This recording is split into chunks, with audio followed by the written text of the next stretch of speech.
Hey, it's Sarah with Loaves and Dishes, and today I'm going to be showing you how to make these super simple and easy biscuits. This is a great recipe because it doesn't take too long to make, and I'm going to show you how to freeze the biscuits as well. So if you want to make them and then put them in the freezer to save them for later, we'll show you how to do that. So in a bowl, you're going to need 4 cups of self-rising flour, and this is really important. It's self-rising flour. It's not all-purpose. There's a slight difference between the different types of flour. So there's like cake flour, self-rising flour, all-purpose, and bread flour. Self-rising flour has some additional ingredients like baking soda and that sort of thing. So you're going to add some baking powder, some salt, and some pepper, and the measurements on the screen. And then I'm just using a fork. I use a fork to mix this up. That's one of the great things about biscuits is like you just need a bowl and a fork. You don't need any fancy tools or anything like that. And I'm just mixing my dry ingredients together just to make sure that everything's spread out pretty well. So now I'm going to add 2/3 of a cup of Crisco, and you want to make sure that your Crisco is cold. And there's a couple ways you can do this. We're going to do a technique called cutting in the Crisco. Now I'm using a fork because I don't have one of those special, I think it's a potato masher. I don't have one of those. So I'm using a fork. You could also use a whisk if you wanted to. And you can use your hands. If you use your hands, you want to go fast, because you don't want to melt the shortening. But you just want to kind of cut up the shortening in the flour until it's roughly like pea size, and you can kind of see what the dough looks like. It looks real crumbly. That's how you know that it's ready. So now I measured out 2 cups of buttermilk, and I'm going to add that just a little bit at a time. And depending on where you are in the world making these biscuits, you might need more than 2 cups of buttermilk, or you might need less. I ended up only using about 1.5 cups of buttermilk. You just want to add and mix until your dough is like almost together. And I don't mean together as in like it's a fully formed dough ball. I mean together as in it's real shaggy and there's not very much dry flour left over in the bottom of the bowl. And it is okay if there's a little bit of dry flour left over because we're going to need it and it's going to come together. You just don't want to add too much moisture. So you can kind of see I'm about halfway there. So I'm measuring out my other cup of buttermilk, and I'm pouring in just a little bit at a time and mixing it with this fork. And biscuits are messy to make, so don't be afraid to make a mess. Anytime I do anything with flour, I get it everywhere. It's just the nature of working with flour. So, and you're going to get your hands in there to knead the dough anyway, so if you get some on your hands, it's going to be okay. Although it is kind of a pain in the butt to get flour mixture off of your hands, I will say. So you can see it's kind of like I'm having a hard time mixing it. This is about the point where I know, okay, it's time to turn the dough out. So I put some flour down on my cutting board, and I'm just dumping that dough right out onto my floured surface. And now I'm just going to knead it. And I'm going to knead it roughly 10 to 15 times just until it comes together. You don't want to work it. You don't want to overwork the flour. You just want to do this until it just starts to hold together on its own. And I've just grabbed another pinch of flour because it was starting to stick to my cutting board. It's also a nightmare trying to get this dough off of your cutting board. There's no fancy kneading technique. You just kind of push it down with the heel of your hand and then, flip it over.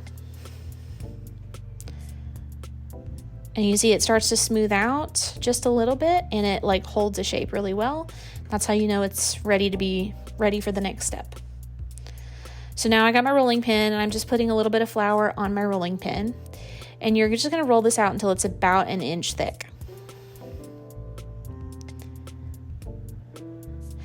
The other thing I like about biscuits is you really don't have to have any tools. If you don't have a rolling pin, if you've got a wine bottle, any kind of bottle laying around, a glass would work. Anything that is circular that will roll works great. So you just need a fork, a bowl, and something to roll it out with. So there I am. I'm lifting it up, and you see it's about 1 inch thick. Now I don't have a biscuit cutter, but I do have a glass. And you just push down. You don't really want to twist because you don't want to get the biscuit stuck in your glass or in your biscuit cutter. That's a nightmare trying to get it out. So you just kind of push down, and then once we get as much of the dough cut out as we can, Then we'll take up the extra dough, get the biscuits out of there, set those to the side, and then we'll take the extra dough, roll it out again, and cut more biscuits. This makes like about 15 to 20 biscuits, depending on the size and how thin you roll your dough out. But you don't really want to go thinner than an inch thick, because otherwise then your biscuits won't fluff up really well.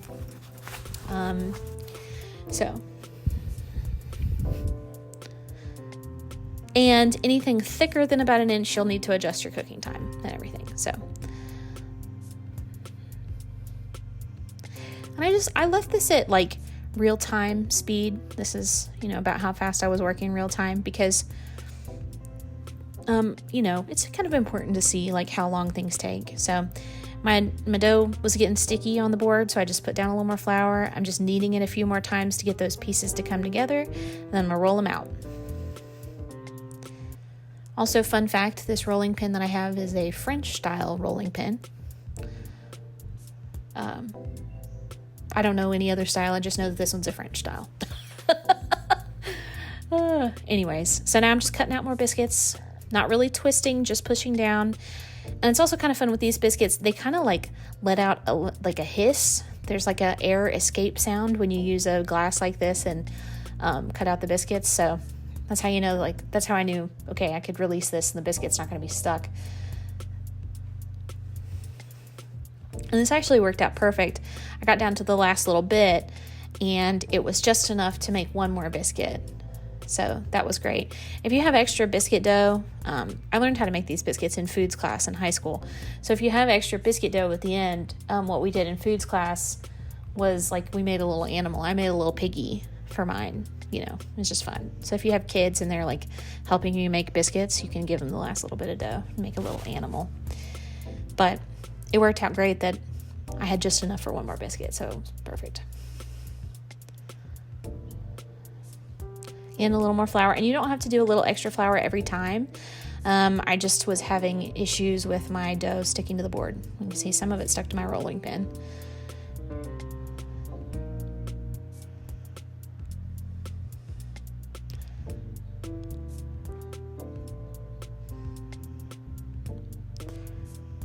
So there's my one tiny ugly biscuit.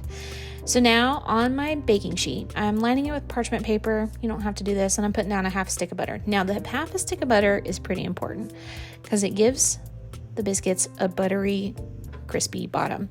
Okay, so if you want to freeze them, you want to take your biscuits, you want to put them on a plate, put a little flour on them. You want to lay them out flat so they're not touching, and you want to stick those in the freezer until they're frozen. And when they're frozen, then you take them out and you put them in a bag. And they'll keep for 3 to 6 months. Okay, so once your butter has melted, I neglected to say that part. You're going to put the butter in the oven to melt it. Then once it's melted, you take the biscuits out, take the tray out, put the biscuits on in the butter, and then we're going to paint the top with some evaporated milk. You don't have to use evaporated milk. You could just use regular milk. You could use an egg wash if you wanted to, but using milk is much easier. I had some evaporated milk on hand, so I used some of that. But again, regular milk, even I've used almond milk before on like pies and things. That works just fine. That just helps the tops brown. That's all it does. So it's optional. Like if you don't care, then just leave it off. You're going to bake those at 425 for 18 to 20 minutes, and that's what they look like when they're all done. Fresh homemade biscuits. If you want to see more recipes, be sure to check out Loaves and Dishes, and thanks for watching.